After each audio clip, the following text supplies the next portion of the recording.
It's finally time for the offseason in the Indian River Sharks dynasty. We went just 2-10 this first season. It was pretty terrible, but now it's time for us to go ahead and hire some new coaches to help this team get a little bit better. Ideally, we're hoping to get some recruiting since we are a motivator to start off.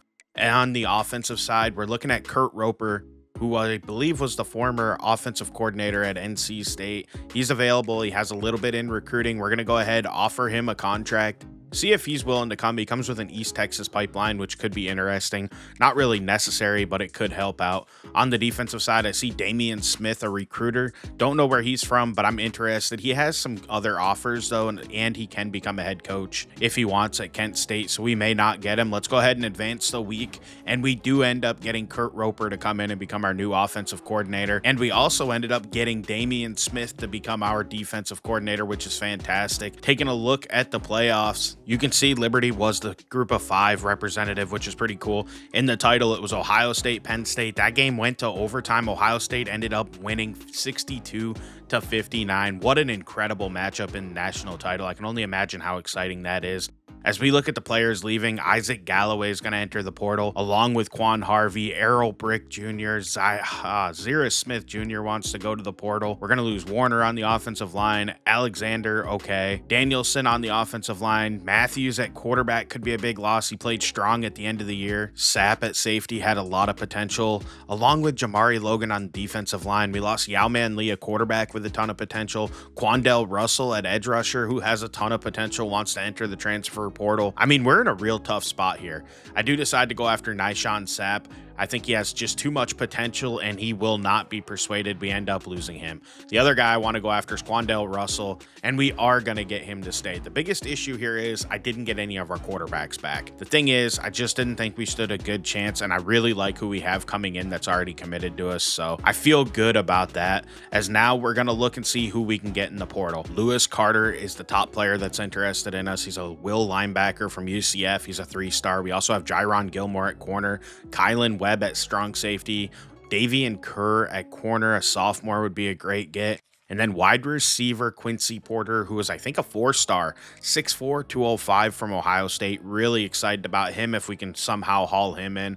At running back, we're going to add Terrence Gibbs and Tyrone Browning both to the board. We need some help there. We need to target quarterbacks, and we didn't really target anybody yet, so that's kind of a mistake on my behalf. We're going to target some tight ends. We're going to target more linebackers. We need a ton of help there. I think Marcellius Polium could be a good player. He's interested in us. We're at the top of his board, and I think it'd be worth getting at corner. We need to add a ton of guys as well.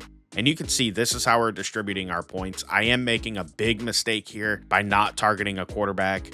We have 2 guys already in our class, or at least one guy that we know we have, one guy I'm pretty sure we have. And you know, we don't have anybody else. We lost all of our other quarterbacks, so it's kind of a risky thing that we're doing here. But I do really like the guys we have in our recruiting class. It's just we don't have a lot of depth behind them, and that's going to be a big problem.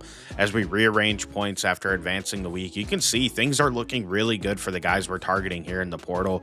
We offer everybody a scholarship to come to us, and we're in a great spot here as we advance ahead. Lewis Carter, the 3-star commits, the best player in the portal that was interested, followed along by Jaron Gilmore, and then we get Kylan Webb.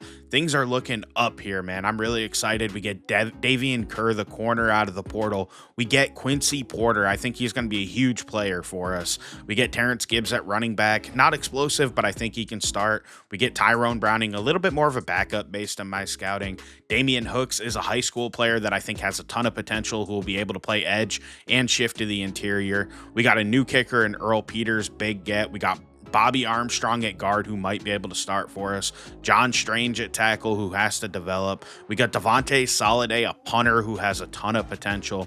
Raphael Ford at strong safety, good to have some depth there with a young guy. Morris Stark, a 3-star center, great get.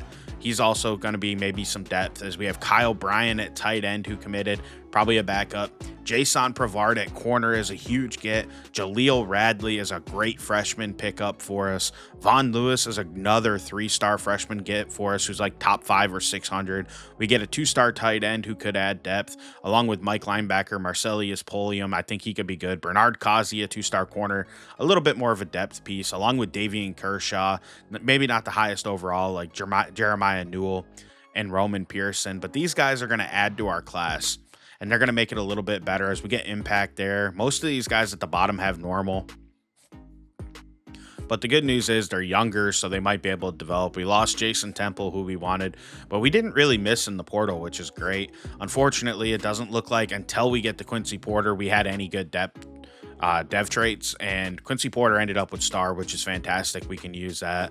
All these other guys though are impact or lower, which is really disappointing until we get the Carter. Man, he's a huge player for a star, 3-star player. He was a really high overall. I'm excited about him. Looking at some of our high school recruits we got, unfortunately normal there, but then we get Stark with star. That's a fantastic get across the offensive line. I love that, and I think he's going to be a huge player for us. Unfortunately, we're just not getting a good role here with our dev traits. There's a ton of normal guys. Impact here on hooks. I had high hopes for Biggs. He's only normal. Looking at the guys who left, Yao Man Lee went to Washington, which, hey, he's going to maybe develop and get to be a backup there. Don't love it, but that's what he ended up doing. Looking at the guys who committed to us and how our class finished up, Galindo at center was our top get, followed by Nagy, Mills, Scruggs, and Porter. We had the number 34 recruiting class, which is really good, man. I'm not going to argue with that. We're going to move Richardson over to the other side to play on the right side, and then Hooks is a edge rusher. We're going to move him down to left edge, or right edge, because we have less players there. Sorry, changed my mind at the last second there. And we have an upgrade or two here, maybe even 3 for Quincy Kongbo. We're going to go right into linebackers, get that to tier 3, which is fantastic. We're all set up. We're still not a level 10, so we're going to have to spend more points in motivator before we can go ahead and get to that level 10. As we look at some of our upgrades here, we're going to do it manually this year. Next year, I'm going to take away the aggressive taking my points away. We're going to upgrade certain players, but we're going to auto upgrade a ton of players. I think this was a fun way to do it in the first year to really see what you're capable of doing. And I think you can build players exactly how you want and get them to their potential, which is great. But at the same time, it takes forever. And I think there's a way you can cheese the system a little bit. So I think I'm going to be a little bit more targeted in the future, and then we'll just auto progress the rest. Some guys, of course, I want to see what they can do. So we're going to go in, we're going to try to raise their overall exactly how I want to do it and make sure that I'm getting them to their potential, especially if there's a player that I feel like just isn't going up in overall that has a ton of potential. I'm going to spend his points because I want to make sure his overall is going up. Like Aquan Benjamin here has a ton of points at a 66 overall. He's the type of guy that I'm like, I need to see him take a big step forward. In the future, I would jump in like I did here and just develop him. His elusiveness, he's going to be like a 99 speed guy with excellent agility and acceleration. He's a 70 overall with 22 points left. We are going to try not to cheese the system, get some abilities here, because I feel like that's the right thing to do, so you don't just cheese everything and get, a 99 overall player with no abilities. I feel like you have to spend on abilities.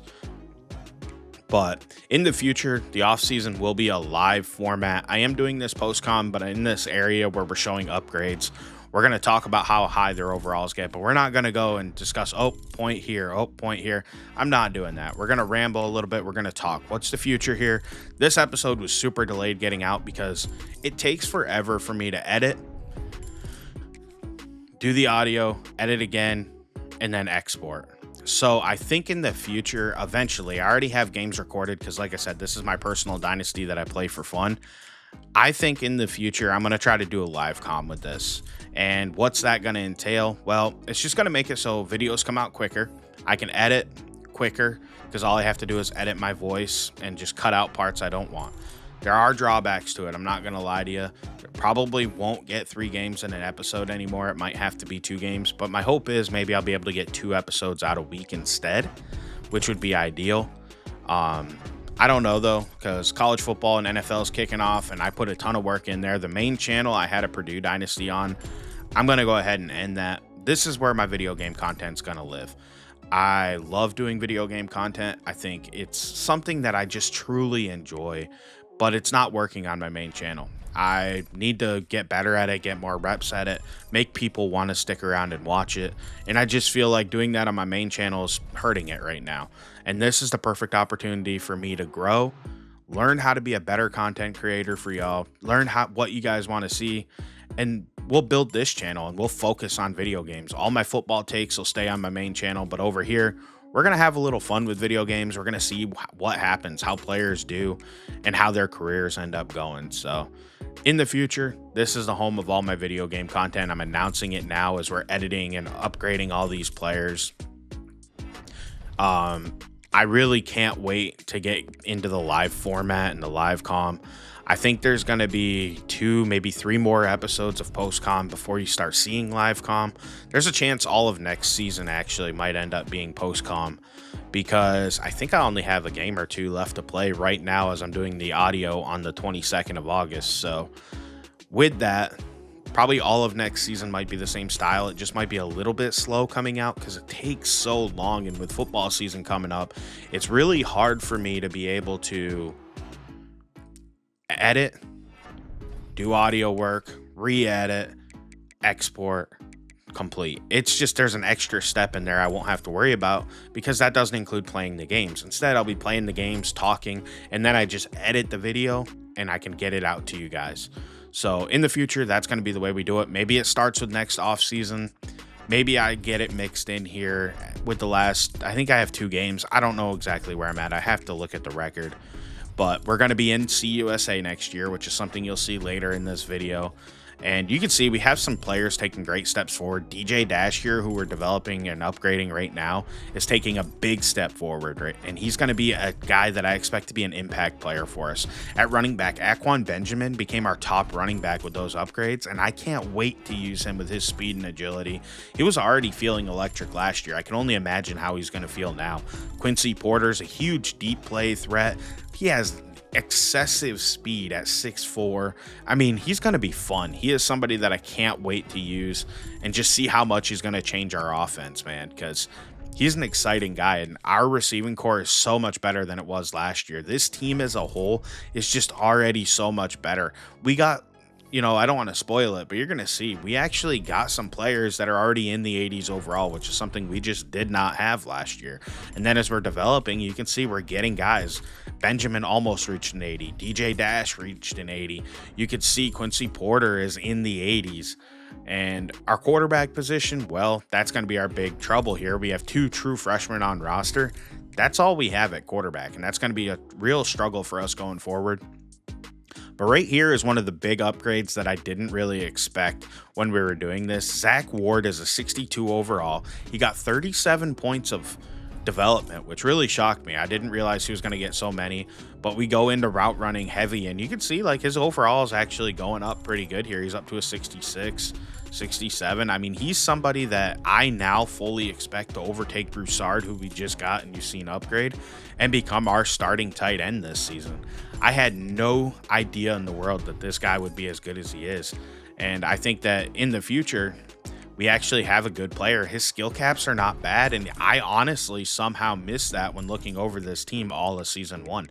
I didn't realize the type of potential this kid possessed, and I'm really excited to see he got into the 70s from a 62 overall. He's our best tight end, and I'm excited to see what he's able to do for us. But like I said, in the future here, we're going to have a lot shorter for the upgrades. We're going to actually get a clean spreadsheet look. We're going to upgrade a few players, but then I'm just going to auto progress. This is going to take forever, and I think I'm going to edit a lot of it out because I think it's just going to be too long and a lot of wasted space. But we do want to talk about some of these guys. Like Ollie Richardson here is taking a big step forward right now, and he is somebody that I think might be able to contribute for us now. Even if it's just as a high-level backup, I mean, his overall got significantly better, which for us is something we really need because this team's offensive line depth looked really, really bad coming into the year. And seeing guys get into the high 60s, I mean, that's as good as we had for starters last year, and he's going to be a depth piece for us. So I'm excited about that. Now, Xavier Gregory at left tackle, 61 overall player, doesn't have the best skill caps in the world, but he has 63 points of upgrade. And you can see, man, as I'm developing this guy, we get a brand new starter out of him. I had no idea how high his dev trait was. Unfortunately, his ceiling's not super high, which really sucks because like pass protecting, run blocking are both going to be kind of capped out and low, which really sucks for future development, but I think he's going to be a solid starter for us and somebody that, yes, we want to replace eventually as we get better each year. But man, he's going to be able to hold down a starting spot for us for a little while. I honestly think that. And I think he's going to be good enough to be a starter. And I think that, he might be able to start for 2 years. We can get a freshman in here, let him develop. He can start this year, recruit a freshman. Hopefully that's really good. And then the year after that, the freshman takes over for him either as a senior or when he graduates. And boom, we're ready to go. And he's solid. He's never going to be elite, but he's a solid player for us. Our offensive line is taking a huge step forward, which I think will make this team so much better. Now, our overall should be a lot higher, which should help our team. I'm still a little concerned about my personal gameplay because I make a lot of mistakes. I threw a ton of picks last year, and I think at times I get a little greedy and I get into a real bad situation where I like to pass the ball far too much, and that leads to interceptions. And I need to get our running game going this year, which is what I'm hoping we can accomplish with the better offensive line, because that'll fix this team's issues, in my opinion, for the most part. Because if I can run the ball, I don't have to throw it 60 times a game. And if I'm not throwing it 60 times a game, all of a sudden, I don't turn the ball over 2 or 3 times in a game, and these scores are just naturally closer. And I think our team is looking super good, and in CUSA, we're going to have probably one of the better teams, I think, with multiple players in the 80s, solid group of guys in the 70s. We don't have a ton of terrible players on this roster anymore. So I do feel well. This right here is going to be a big upgrade for us, though. 61 overall, Quandell Russell, who we managed to convince to come back. He had a big offseason, and he has a ton of points to spend. I was hoping it would be in the 60s, but it's in the middle 50s, which is fine. It's more than enough to get this player's overall up. His ceiling is really high, and he's just a freshman redshirt, so he has a ton of time to grow and get better, and I think he has a good chance that he'll be able to end up starting for us this year. As you can see, he's about to reach a 70 overall, which is crazy impressive, and he's still got 35 points, so we might have a guy here as a freshman redshirt who might be like a 78, 79 overall if everything goes well. I mean, there's a little bit of projection there. I don't know how high it's going to get here as we're going. He's up to a 74 right now. We're getting his power moves up. It's not really helping his overall because I think he's considered more of a finesse player, but that's fine. We need to make him a well-rounded player here as we go. And we're kind of like, all right, it's time to hit the run blocking or run stopping because we need to get his block shedding up. He ends up in the middle 70s, which is great. No complaints there at all. Our defensive line looks pretty good from edge rushers anyways, but then you get to the interior, it's really weak, man. Andrew Woods is our highest overall player. He just barely gets into the 70s. We lost Jamari Logan, who I thought was a great player last year. He ended up transferring over to UL Monroe. I thought I showed it off, but apparently I didn't. And Harrison Saturday is just a 60 overall. He was a big impact player last year. I'm kind of thinking he might have to play a role this year. But then you see his development, and you're like, dude, he's just not getting better. So there's almost no chance that I can put him out there unless he just continues to outperform his overall.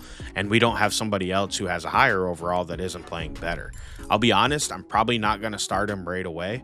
I'm probably going to play somebody else that I hope has more potential and will perform and fill the role well. And if they do, I'm not going to end up pulling them out of the game. And Saturday, unfortunately, is going to be a one-year wonder for us who gets forgotten about. But if I have a guy who I put out there and it just doesn't work out, Saturday was a fantastic pass rusher for us last year, and I want to make sure that I get him back on the field if we can. And if we don't need to get rid of him, why would I? Let me rephrase that. If I don't need to use him, I won't. Why would I if I have a younger player or a higher potential player who can fill that role?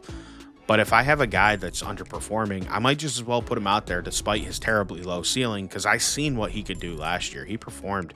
He had 5 sacks for us. He was a big player. This year, though, I am going to focus more on the linebackers and play as a linebacker, I think, most of the season. And Newell, who we just seen upgrade, is the guy I'm probably going to be on quite a bit. Polium here is another guy. Marcellus Polium is the guy I will likely also be on. So it'll be either Polium or I forgot his name as we're doing this here. I'm basically live talking through it, or him is who I'll use. Newhart or Newham, whatever it is. I can't remember his name right. Newell, sorry. And Carter, I'm gonna let do his own thing because he's 79 overall when we get him, but he's already into the 80s, 17 points left. He's just so good that I don't want to mess him up. So I'm gonna let him handle himself as a computer player, and we're gonna focus on everybody else on our team. The good news about Carter is he has more potential to grow, and he's just a junior, so we could have him back next year. Javondre May had a good season for us last year. He has some potential, but he is somebody that I think this year is going to be in for a big role reduction as we develop him here. Maybe we'll be able to get him back on the field later in his career because he has some potential here to get better. He's just never going to be elite because his pass coverage is so low, but he can be a good run stopping defender, which is okay. It'll only get him out there on early downs, and I don't think he'll ever be able to play in the nickel situation, which is where in today's world you spend most of your time. But with his pass coverage so low, I just don't think he'll be quite good enough to do that. Jimmy Berry, great for us last year. He was consistently probably our best defender, but I think May had more splash plays. It's just Barry has no potential, and he's just not getting better. So unfortunately, I expect his role to significantly decrease this season. And now we're going to upgrade some of our corners here. Davian Kerr looks like he could be our top corner this year. Good player. We'll go and, hopefully be able to get some turnovers. And I think in the CUSA, the quarterback play is not going to be great. And I really do believe that having guys in the 80s are going to be able to really significantly impact the game. So I'm hoping we can get 3 corners there or 3 guys really close to there. Jaron Gilmore, the number 2 guy we got out of the portal, doesn't have a ton of potential. So we're going to just try to make him a little bit better, but with his man and his zone, hopefully get him up to an 80 overall, which we do. Perfectly fine with that. I'm happy. And now we got to see if we can get that 3rd guy up there, and Jason Prevard. He's a 75 overall, though. And I think with 17 upgrade points, there's just no way we're going to be able to get his overall up that high. So unfortunately, we are not going to reach our goal probably of getting 3 players. But you know what? I'll take a 78 overall guy out there playing corner for us, being our number 3 or our slot guy, depending on how I decide to set up the defense. I have no complaints about that. I think we've truly improved as a team significantly this year. And I think we should play better. Like I said, we're in the CUSA, so I'm expecting big things. I will say a guy we had last year that played quite a bit, sophomore CC McKenzie. Now I believe he's a true junior. He's actually getting a good amount of development. His ceiling's just not very high, but he might be a guy who's able to be our number 3 corner going forward after this season if he gets some development, play in the slot again, get back out there and make an impact next year. This year, his role's taken. He's going to be our number 4 corner. But I mean, I didn't expect him to really develop this much. He did have a good season, and I was hoping for big things from him, but I'm not going to redshirt him. He doesn't have a future that I think's worth redshirting him for, but I think he'll be able to be our number 4 this year, and maybe as a senior in the future, he'll be able to be our number 3 corner and get him back out there again. Davian Kershaw, a 2-star free safety we brought in, actually is upgrading really well. He was in the 60s overall, but with his upgrades, man, he's going to end up being our best free safety, and we're going to end up starting him, and I'm hoping he can have a big role. He won't wear number 47. I will address and adjust some of these numbers here prior to the season. Kieran Thompson, who was actually pretty impactful despite being a 64 overall last year, he's getting upgraded here. He just doesn't have a ton of potential, so he won't be able to probably be a starter for us ever again. I think he has 1 more year of eligibility after this. He might be a senior, so it won't matter, but I don't know. I think we have a good team. Like I said, some of these guys that started last year are now pretty good depth. We got Kylan Webb. He's a 75 overall. I'm really excited about him. He has some upside, but I do believe he's a senior, so we're not really going to have him beyond this year. But we're going to try to make him as good as we can and get an impact out of him. And I think pass coverage is the way to go. Our pass defense last year struggled, I think, big time. And I think our front 7 is going to be significantly better this year. So I'm hoping that just naturally makes our run D a little bit better. We get him up to an 80 overall, which is good. Now, taking a look at custom conferences, you can see this is the CUSA as it is now. We are currently in it. We have the Mountain West set up, how it'll be set up here going forward into the future. The Pac-12 all set up with their 8 teams that they have going forward. And then in the Sun Belt, we took Law Tech and and moved him there to replace Texas State, who left. Now let's look at some of our recruiting upside in our players here as we look at skill caps. Keenan Mills looks like he's going to be really good. He's a bit raw in his accuracy right now. Same issue with Javier Eddy. Now, Eddy has a few more skill caps than obviously Mills, and I'm expecting Mills to be our starter in year one. I'm really excited about him. As you can see, Jaleel Radley comes in. He actually looks like a pretty good back. His elusiveness and power are capped, but he has a lot of other areas to grow in his game. So I do feel like he can make an impact for us, and he has the potential to become a good player. 4-star Tavon Amizi, not the top guy we were hoping for. He was the second receiver that we targeted. His skill caps are really good, but he does have some in his hands, which kind of stinks. Power, I don't really care about. Elusiveness kind of stinks along with quickness. But overall, he has pretty good skill caps. He's already a 74 overall. But Randy Scruggs was the big guy, 6'2", 205. He was the top receiver I wanted. He comes in with just impact dev. But as you look at his skill caps, his are slightly better. His quickness is still capped. His elusiveness is still capped, which kind of sucks. But I think overall, he has a few less skill caps, so he'll be able to be a better player for us in the future. Kyle Bryant at tight end. Well, let's just be honest here. He's a 59 overall. I didn't expect that. His skill caps kind of suck. I don't really think he'll make an impact. He might be able to start for us as a senior if we're desperate, but certainly don't think I want him starting if I don't need him to.